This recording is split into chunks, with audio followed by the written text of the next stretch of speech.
नमस्कार मु कटक रु गीतांजलि दृष्टि नव साहित्य कला सीजन 14 समस्त आयोजक तथा विचारक मानक एवं प्रतियोगी को प्रणाम जणाई आरंभ करुच्ची मोर कवितार शीर्षक मो स्मृतिर पिलादिन। मन अगणार स्मृति रे साइता स्वप्नील पिलादिन अतीत पृष्ठारु लेउटाई फर्दे अस्थिर हेउछि मन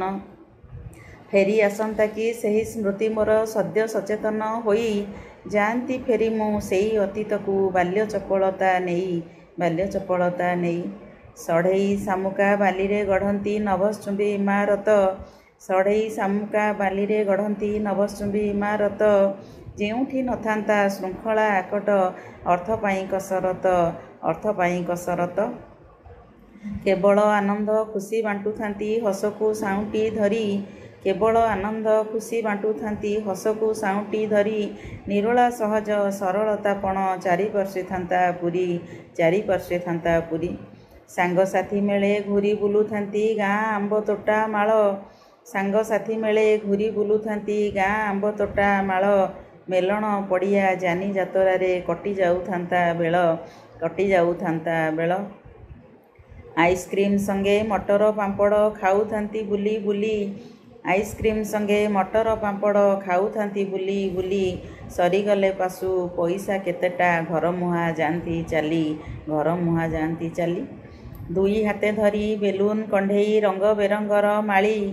दुई हाथे धरी बेलून कंढेई रंग बेरंगर माली नाची नाची करी दांडरे आसंती बजाई मु पें काली विद्यालय जाई पढ़ंती मो पाठ बही बस्तानी को धरी बरसा पानी रे डंगा मु भसांती खातारू कागज चिरी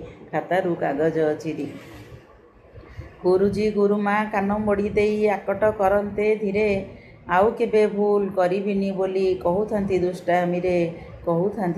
रे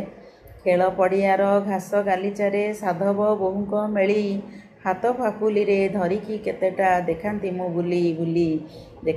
बुली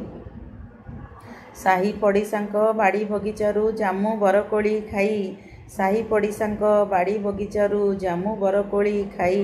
निर्भय रे टिके उड़ी मु बुलंती प्रजापतिटीए होई गाँ पड़िया रे सांगसाथी मेले पुचिओ कबाड़ी खेल गाँ पड़िया रे सांगसाथी मेले पुचिओ कबाड़ी खेल लुचकाली साथे बहुचरी खोखो शुभुथांता कोलाहल चिंता चेतना रे दायित्व श्रृंखला छुई न पारंता मोते